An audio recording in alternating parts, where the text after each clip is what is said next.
morning, students. So today we are going to finish our last lecture, that is on the enzymes, which we are discussing from last 2 days. Yesterday we discussed about the competitive inhibition, right? I just finished my lecture with the competitive inhibition, in which we said that the substrate molecules, if it is only present, means if substrate is there in the presence of enzyme, it will change into product. But if there is presence of inhibitor, that it is going to block 50% of sites, means it is going to compete with the substrate because of its close nature, because of its close relationship with the, or similarity in structure with the substrate. That was the competitive inhibitor.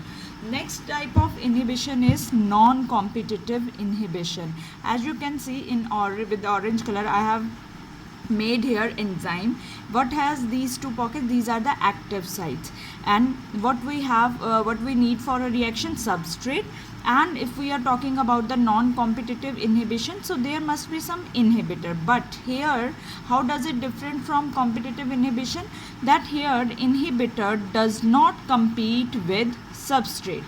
Here what happened is that inhibitor can bind to anywhere on the enzyme, and once it happened that once inhibitor binds with enzyme, it changes the structure of enzyme.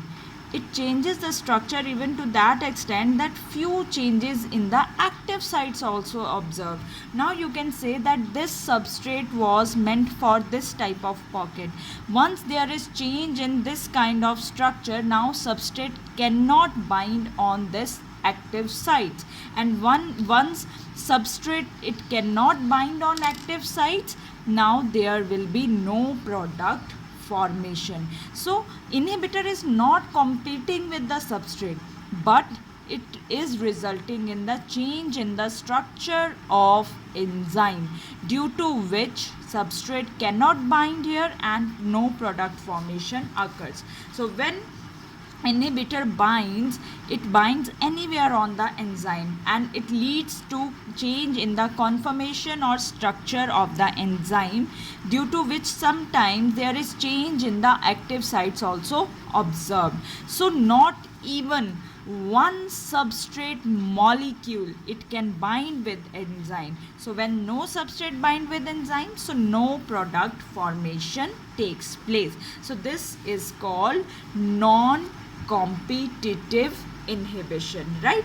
This is the another type of mechanism to inhibit the substrate molecules. Basically, sometimes this type of methods or inhibitors, they are used to control the protein formation, basically to control of bacterial pathogens. That time they play a very important role there. Now let's start with our main actual lecture of the today's with the classification and nomenclature of enzymes. Now first I am going to start with the nomenclature of enzymes. There are various mechanisms, there are various ways. Few are older methods, few are newer methods, latest system. So we are going or moving from older to the newer one. So first we are going to start with the nomenclature. Nomenclature, what does it mean? It means naming system. Naming system means giving the name to an enzyme. Now which criteria is to be used? Now old method to name the enzyme was that putting suffix means जो आप आगे लगाते हो, so putting suffix is to root word. So like if your substrate is maltose, then we are putting a suffix is to that root word. Root word is, now it is malt. Malt is our root word. The substrate is maltose. So maltase is when you are added. So for maltose, the enzyme is maltase.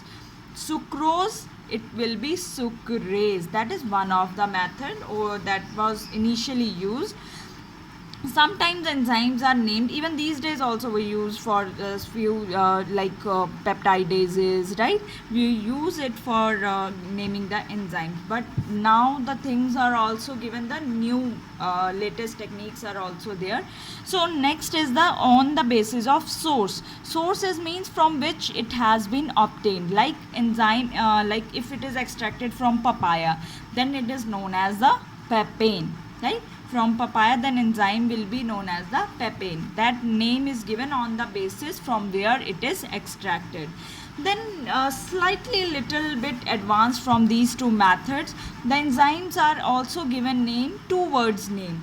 First word is on the basis of substrate, and second is on the basis of type of reaction. Now try to understand this. Like there is a one enzyme called pyruvate decarboxylase. Now here pyruvate is a substrate. Reaction type of reaction is giving out the carbon dioxide. So on the basis of that, there is the losing carbon dioxide, so decarboxylase. So type of reaction decarboxylation. So on the basis of type of reaction, second word, and on the basis of substrate, first word. So enzymes are given name, two words name also on the basis of substrate and reaction. Now the latest system which is used for naming the enzyme and classification of enzymes specifically, that is by the IUB. What does IUB says? IUB is International Union of Biochemistry. According to this International Union of Biochemistry, enzyme has been given some numbers and names. Now numbers, they are written as EC number. What is EC number? EC number is enzyme commission number, right? So enzymes, they are given some specific numbers and name, and those numbers are called enzyme commission numbers. On the basis of these numbers, enzymes are classified into 6 groups, and these groups are made on the basis of type of reaction. Now we know that enzymes, they are catalytic in nature, right? They play a very important role in speeding up the reaction. So which type of reaction they are playing a role? On the basis of that, we are going to define now 6 groups, right? So here is our first enzyme commission number, that is EC1. So under this number we have first group, that is oxidoreductases. Now as you can see, oxidation, oxidoreductases, reduction. So these enzymes, they catalyze the oxidation reduction between two substrate. Means there can be removal also, or there can be addition also of hydrogen. I have just taken the reaction to make you understand here. Like suppose this S is the going to be, now this was reduced and this was oxidized. Now this was going to be now removal or addition of hydrogen.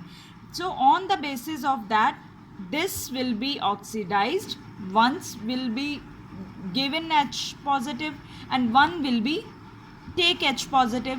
So on the basis of that, there will be oxidation and there will be reduction. Now let's I will explain it with the help of example here. Now there is glycolysis. There is an example, PGAL. I am not going to explain here what is glycolysis, but in 10th we just in aerobic respiration and anaerobic respiration, if you just recall that step, that the common step between aerobic and anaerobic respiration is glycolysis, right, which start with the respiration process, but that we are going to study that process in detail in the photosynthesis, right?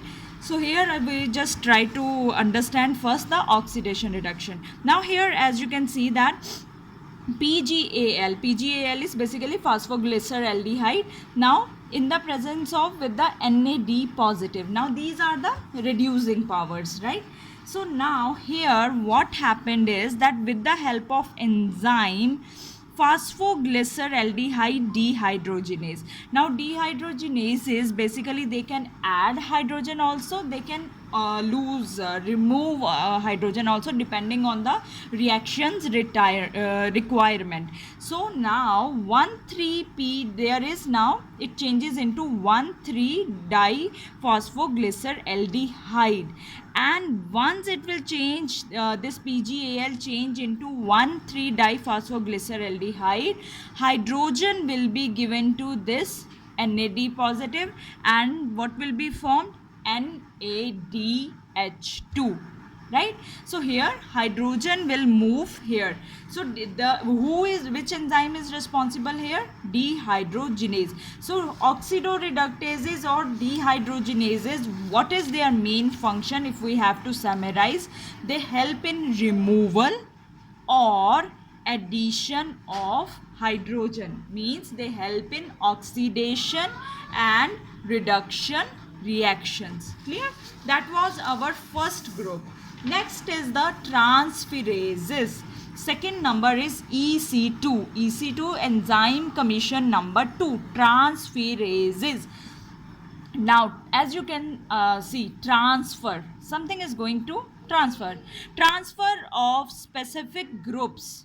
It can be any group like amino group, it can be carboxyl group, it can be aldehyde group, it can be keto group. So transfer of specific groups from one substrate to another. Now here are our two substrate and this is our group. So this group is now transferred to this G and product will be formed. Example is glutamic acid plus pyruvate. Glutamic acid, you know, that is an amino group. So in the presence of glutamate pyruvate transaminase, if enzyme is transferring amino group, it is known as transaminase. If enzyme is transferring carboxyl group, it is known as transcarboxylase. So here what we are transferring? Amino group. So that is why the enzyme name is glutamate, because glutamic acid is there. So glutamate pyruvate transaminase. What will be formed? Alanine plus alpha ketoglutamate. That example is to make you understand that transferases means transfer of specific groups from one substrate to the another. Next is the hydrolases. Hydrolases, now there is breakdown of bonds, right? There is a breakdown of bonds because there is lysis. Lysis means breakdown. Now but with lysis we have added another word, hydro. So breakdown of bonds with the addition of water. So what is the function of hydrolases?